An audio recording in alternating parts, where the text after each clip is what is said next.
Liquor కేసులో Manish సిసోడియాకు arrest చేస్తే బీజేపీకి సంబంధం ఏంటని రాష్ట్ర బీజేపీ అధ్యక్షుడు బండి సంజయ్ ప్రశ్నించారు.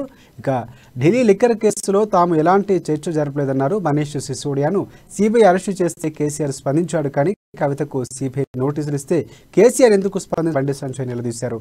లిక్కర్ కేసులో కవితకు సంబంధాలు ఉన్నాయని సిబిఐ ఛార్జ్షీట్లో పేర్కొందని గుర్తు చేశారు. అవినీతి పనులు చేస్తే చట్టానికి ఎవరూ అతీతం కాదన్నారు. ప్రజా సమస్యలపై బీజేపీ ఆందోళన చేపట్టనుందని బండి సంజయ్ అన్నారు. వచ్చే ఎన్నికల్లో 119 నియోజకవర్గాలను బీజేపీ పోటీ చేస్తుందని చెప్పారు. ఈ మేరకు 119 నియోజకవర్గాల్లో బహిరంగ సభలు పెట్టాలని నిర్ణయించుకున్నామని ఆయన వెల్లడించారు.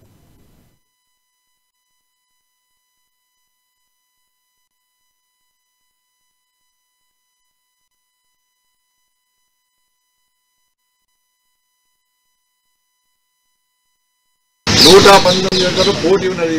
ప్రజా సంగ్రామాలు చేస్తాం, కార్నర్ బిల్స్ పెట్టాం, 11 కార్నర్ బిల్స్ పెట్టాం.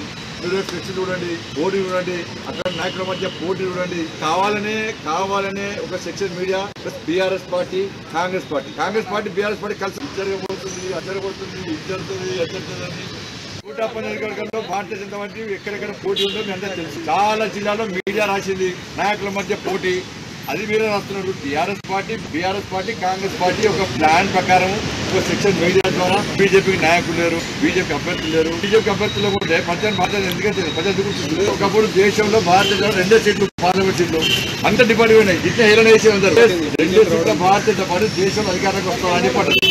వచ్చి చూపెట్టాం ఇవాళ 2 సార్లు వచ్చినాం. ఇప్పుడు పార్టీ ఇంకా బలమైంది. 119 పోటీ ఉన్నది.